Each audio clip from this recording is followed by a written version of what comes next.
पूरा 15 दिन साइकिल चला के और करीब करीब 700 साढ़े 700 किलोमीटर हम दिल्ली में अलग अलग इलाकों में घूम करके हमने लोगों को अवेयर किया, पर्चे बांटे, उनको समझाया।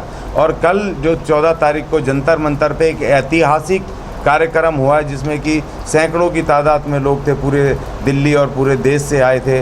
पंजाब से तो भारी संख्या में लोग आए और तमाम हरियाणा से, उत्तर प्रदेश से, अपने महाराष्ट्र से, बंगाल से और सारी जगह से हमारे इसमें लोग आए, पार्टिसिपेशन किया। तो उस कार्यक्रम जो पूरे देश में प्रेस मीडिया ने, जो हमारा संविधान को मानने वाला प्रेस मीडिया, उसने जिस तरह उसको हाईलाइट किया और जैसे हमने एक 25 सूत्रीय मांग पत्र हमने प्रधानमंत्री जी को दिया कि उसमें हमारे जातिगत जनगणना से लेकर के अनुच्छेद 17 में जाति को ख़त्म करने का, अस्पृश्यता को ख़त्म करने का कार्यक्रम और कानून बनाने की मांग को लेकर के तमाम हमारा है। शिक्षा, धन और संपत्ति में अपने 22.5% अधिकार का जो हमारा वो है मांग है, संवैधानिक मांग, वो सब हमने उनके सामने रखा। निजीकरण, निजी क्षेत्रों में आरक्षण लागू करना और निजीकरण की वजह से 1992 से लेकर 2022 तक जो नुकसान SC ST का हुआ है, उस SC ST के नुकसान की भरपाई उसमें प्राइवेट सेक्टर में उसको लागू करके आरक्षण को, और प्लस जो राजस्व आया है उस प्राइवेटाइजेशन से, जो सरकारी संस्थान बेच के, उसका राजस्व का 22.5% हिस्सा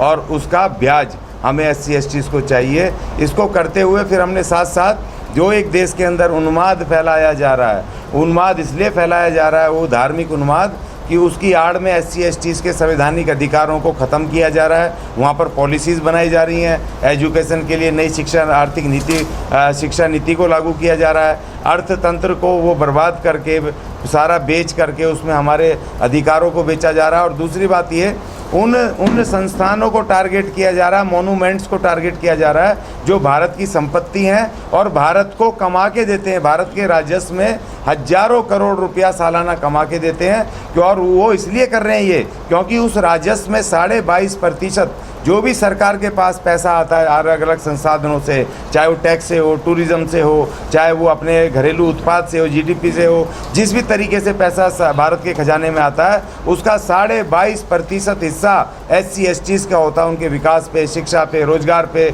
उनके ऊपर खर्चा होता है। तो ये उस सब चीज़ को ख़त्म करना चाहते हैं, चाहे वो सरकारी संस्थानें हो, चाहे वो उसकी मोनूमेंट्स हो, ताजमहल, कुतुब मीनार, लाल किला और दूसरे जो मोनूमेंट्स हैं जो सरकार को कमा के देते हैं और उसमें हमारा हिस्सा होता है, उन सब संसाधनों को ख़त्म कर देना चाहते हैं। फिर ये कहेंगे देखो हमारा पैसा ही नहीं है, हम कहाँ से आपको दें। अब ये देखिए, ये 5 खाली मोनूमेंट्स, एक दिल्ली का ये कुतुब मीनार, लाल किला और आगरा का आगरा फोर्ट और वहाँ का ताजमहल और फतेहपुर सीकरी, इन्होंने 2017 और से लेकर के 2019 तक इन 3 सालों के अंदर 200 करोड़ रुपए का राजस्व भारत के खजाने में दिया। अब ये किसी इसको मंदिर बना देंगे या उसको कुतुब मीनार को विष्णु स्तंभ बना देंगे तो किसी पंडित जी के कहाँ घर में जाएगा वो पैसा, वो हमारे काम तो नहीं आएगा ना, भारत के विकास में तो वो काम नहीं आएगा। तो हमने इसलिए भी ये संविधान चालीसा को, हनुमान चालीसा की वो आड़ में जिस तरह से ये हमें गुमराह कर रहे हैं इस जनता को, SC ST के लोगों को,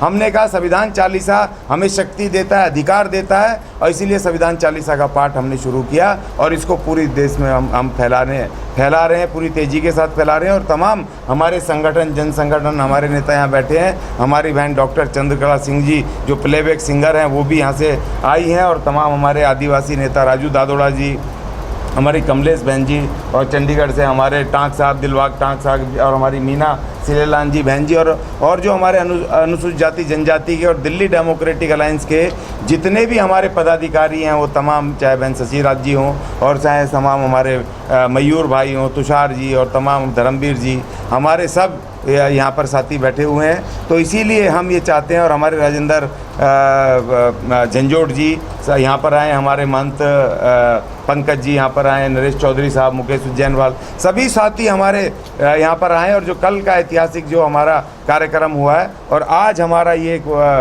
सम्मेलन है। हमारे 50 प्रतिनिधि यहाँ पर चर्चा में कर रहे हैं, पूरे देश से एक एक दो दो संगठन के लोग, और हम यहाँ आज एक कार्यक्रम लेकर के जाएंगे, एक एजेंडा, और इस संविधान चालीसा को बढ़ाएंगे। और 25 सूत्री हमारा जो संवैधानिक मांग पत्र प्रधानमंत्री महोदय को दिया है, उसको लागू करवाने के लिए हम पूरे देश में जन जागरण चलाएंगे और पूरे देश में धरने प्रदर्शन करेंगे। और प्रधानमंत्री महोदय से हम अपील करेंगे हाथ जोड़ करके कि हमें समय दें और इस पर चर्चा करें 25 सूत्री मांग पत्र पर, जिससे कि हमें हमारा संवैधानिक अधिकार मिल सके। ये हमारा कार्य। अभी आपने कहा कुतुब मीनार को अगर विष्णु स्तंभ बना दिया जाता है तो उसका राजस्व कुछ पंडितों के हाथ में जाएगा, वो कैसे? क्योंकि बड़े बड़े मंदिर जो है उनका राजस्व तो सरकार के हाथ में। जी नहीं, कोई सा एक मंदिर बताओ जिसका राजस्व सरकार के खाते में जाता है। देख लो, बड़ा मंदिर, नाम बताओ। राम मंदिर का भी सरकार के हाथ में जाएगा? जी नहीं, वो प्राइवेट ट्रस्ट है। सोमनाथ मंदिर का भी बिल्कुल नहीं जाता। कौन कर रहा है? सरकार के नहीं जाता। देखिए, टैक्स मुक्त हैं सब वो ट्रस्ट बने हुए हैं, और वहाँ पर तमाम वो जो अपर कास्ट के लोग ही पुजारी हैं, वहाँ पर उसका भंडारी भी वो हैं, देख रेख करने वाले भी वो हैं। उसका सरकार के अधीन जा रहा है राजस्व, आप कह रहे सरकार के अधीन नहीं जा रहा। कहाँ जा रहा है? क्या जा रहा है सरकार के अधीन? ब्राह्मणों की आप बात कर रहे हो कि जिनके हाथ में राजस्व जा रहा है, वो ब्राह्मण खुद मुहिम चला रहे हैं। नहीं, वो चला नहीं रहे। अभी पीछे एक सरकार ने ऑर्डर पास किया था, खासतौर पे तमिलनाडु सरकार ने, कि जो वहाँ के मंदिर हैं उनका जो भी ट्रस्ट हैं वो उनका बैंक अकाउंट में खाते में खुलवाएं, और जो वहाँ का सोना चांदी या जो पैसा है वो बैंक में रखा जाए। तो वो उसी का विरोध करने लग गए। अब बैंक का पैसा रखा जाएगा तो भारत के खजाने में जाएगा वो पैसा, और उस पैसे से भारत की जीडीपी बढ़ेगी, भारत का रुपया मजबूत होएगा, भारत के लोग मजबूत होंगे, उससे विकास होगा। उन पुजारियों को उस बात से भी तकलीफ है कि वो ये नहीं कह रहे सरकार की भाई हमें दे दो, या इसमें प्राइवेट दलितों को बिठा दो, किसी को बिठा दो। वो उस ट्रस्ट को कह रहे हैं कि खाता खोलो और ये पैसा सोना चांदी वहाँ रखो। वो उसका विरोध कर रहे हैं। वो इस बात का नहीं, सरकार नहीं ले रही अपने हाथ में। सरकार ने सिर्फ इतना कहा कि उस पैसे को जो मंदिरों का है उसको सिर्फ बैंकों में रखो, वो उसका विरोध कर रहे हैं। अशोक जी, क्या जो आपने अभी तक चलाया संविधान चालीसा, क्योंकि इशू बना हुआ है हनुमान चालीसा, क्या हनुमान चालीसा पे संविधान चालीसा भारी पड़ रहा है? नहीं, वो हमेशा से भारी था, पढ़ नहीं रहा, भारी है। देखिए 26 जनवरी 1950 से पहले ये तमाम 5000 साल तक ये हनुमान चालीसा ही तो पढ़ रहे थे। हम तो अनपढ़ थे, हमें तो जो पढ़ा रहे थे हम वो देख रहे थे, लेकिन हमारी हनुमान चालीसा पढ़ने से 5000 साल से हमारे शिक्षा तो नहीं मिली हमारे लोगों को। उस समय अछूत थे, हमें तो पानी भी नहीं लेने देते थे, हमें सार्वजनिक रास्तों पर दुकानों पर नहीं आने देते थे, हमें कपड़े पहनने का, साफ सुथरे पहनने का अधिकार नहीं था। हम जिस जाति में पैदा हुए हैं, जिस जाति का काम तय था वर्ण व्यवस्था के आधार पर, हमें वही करना पड़ता था, उसी को करते करते मर जाना पड़ता था। लेकिन भारत का संविधान लागू होते ही हनुमान चालीसा की व्यवस्था को, वर्ण व्यवस्था को, मनुवाद को की मनुस्मृति को जैसे ही रिमूव किया, उसके तुरंत बाद से हमारे इस देश में जो अछूत कहलाने वाले अनुसूचित जाति जनजाति हैं उनको पढ़ने का अधिकार मिला, स्कूलों में जाने का अधिकार मिला, उनको अपने योग्यता अनुसार और मेहनत अनुसार नए नए रोजगार, नए नए कामों पे करने का, पदों पे अच्छे बड़े बड़े पदों पे आने का अधिकार मिला, उनको चुनाव लड़ने का अधिकार मिला, उनको मंत्री संतरी और राष्ट्रपति बनने का अधिकार मिला। तो ये जो संविधान चालीसा है वो हर हालत में, हर समय पर इस हनुमान चालीसा से वो भारी है, और भारी था और रहेगा। अशोक जी, मेरा सवाल है कि आपके कई राज्यों से यहाँ पे प्रतिनिधित्व करने वाले लोग आए हैं, क्या लगता है कि ये जो लोग आए हैं वो संविधान चालीसा के रूप में संविधान को बढ़ा पाएंगे वहाँ पे अपने अपने राज्यों में जाके? आपको क्या लग रहा है? जी, बहुत। किसी की मोबाइल टोन साईं बाबा की चल रही है आपके यहीं के लोगों की, क्योंकि वही लोग अभी तक संविधान चालीसा पे आगे नहीं बढ़ पा रहे। देखिए हाँ, नहीं बिल्कुल। देखिए दो सवाल आए। एक सवाल तो ये पहला वाला कि हमारे अभी जो साथी यहाँ पर जो हमारा कल प्रोग्राम करके जो हमारा ये दिल्ली प्रतिनिधि सेशन है, ये इसीलिए कि सब साथियों ने अपने अपने वहाँ जा कर के संविधान चालीसा का जैसे यहाँ पे किया है उसका वो वहाँ पर पाठ करवाएंगे, वहाँ कार्यक्रम करेंगे। और 24 तारीख को आपकी प्रेस के लिए बता दें, 24 आने वाली 24 मई को चंडीगढ़ में सेक्टर 17 में हमारे अनार्य श्रेष्ठ मुकेश अनार्य जी जिम्मेदारी लेकर के गए। अब ये दूसरे राउंड का चंडीगढ़ में ये हमारा संविधान चालीसा का कार्यक्रम है। और एक मुरादाबाद में हमारे साथी करण वाल्मीकि जी, उन्होंने उन्होंने जिम्मेदारी ली है कि मुरादाबाद में अगले महीने में तारीख भेज देंगे, मुरादाबाद में होगा। तेलंगाना के साथियों ने उन्होंने कहा है कि 1-1.5 महीने में वो वहाँ पर तेलंगाना में कराएंगे। और देहरादून के साथी विजय कुमार जी ने कहा है देहरादून में संविधान चालीसा का पाठ होगा। तो 4 कार्यक्रम हमारे बिल्कुल अभी तैयार हैं सब साथी इसीलिए। और हमारी बहन चंद्रकला सिंह जी ने, जो प्लेबैक सिंगर है, मुंबई में रहती हैं, उन्होंने कहा है कि वो शायद 15-20 दिन के अंदर ही संविधान चालीसा मुंबई में करवाएंगे।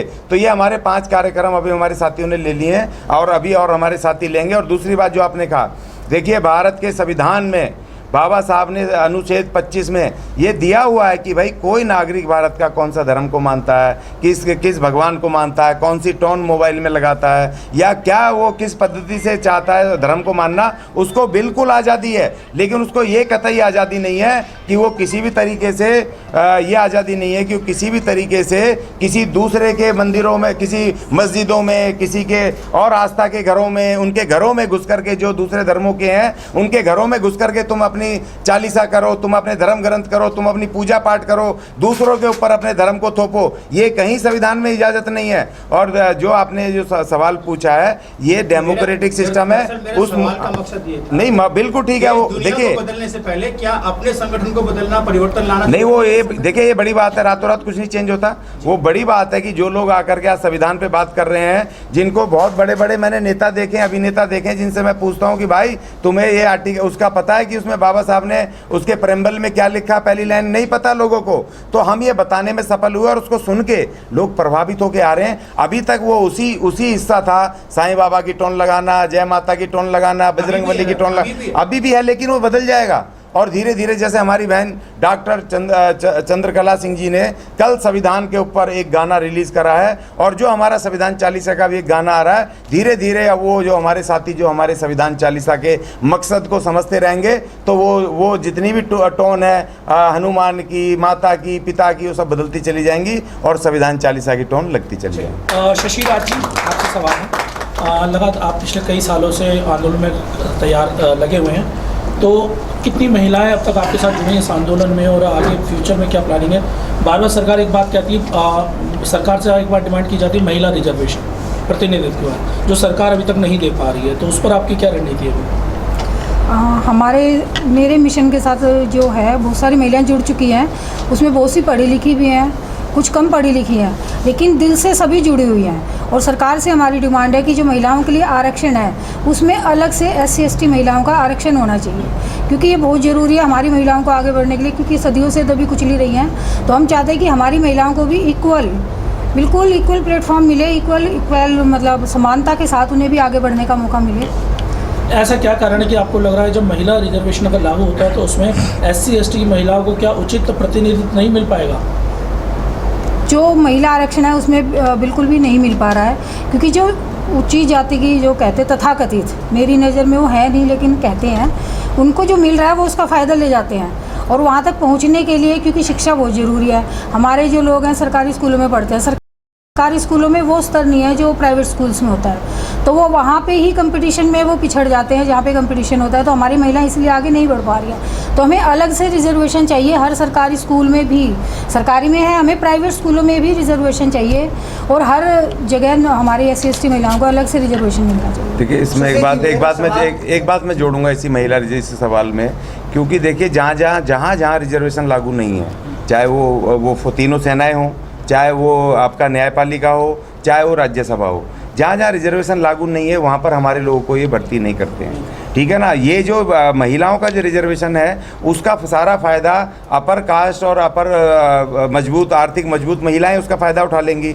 तो इसीलिए उसमें जब तक रिजर्वेशन में कोटे में कोटा नहीं होगा, 22.5% हमारे महिलाओं का रिजर्वेशन उसमें नहीं होगा, तो हमारी महिलाओं को वो किसी भी हालत में मौका नहीं देंगे।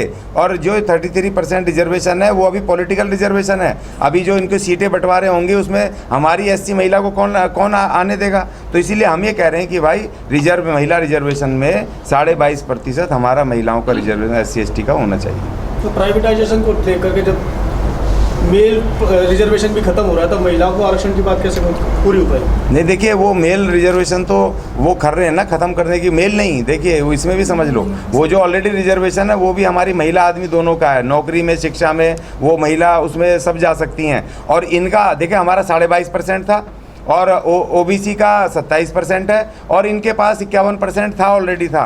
उसमें भी 10% इन्होंने जनरल गरीब का रिजर्वेशन कर लिया। उसके बावजूद भी इनका पेट नहीं भर रहा, इन्होंने महिलाओं को अलग से रिजर्वेशन दे दिया। होना चाहिए 50% महिलाएं, मगर महिलाओं में भी तो ऐसी महिलाएं हैं भाई।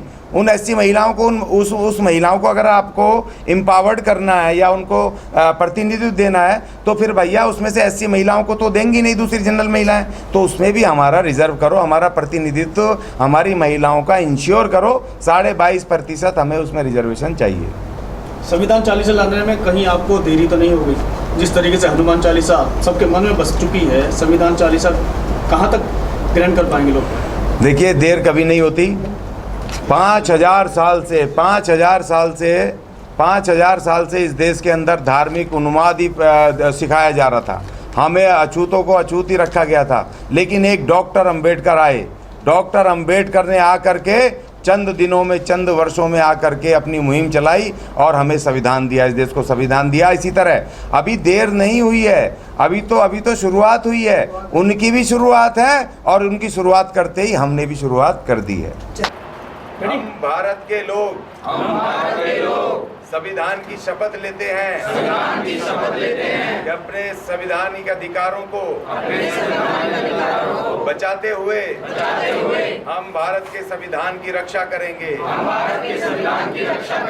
इसके लिए चाहे हमें कोई भी कुर्बानी देनी पड़े, हम भारत के संविधान को अपनी जान की कुर्बानी देके भी हम सुरक्षा करेंगे। जय संविधान, जय संविधान, जय संविधान, जय संविधान, जय संविधान, जय संविधान, जय जय जय जय जय भीम, जय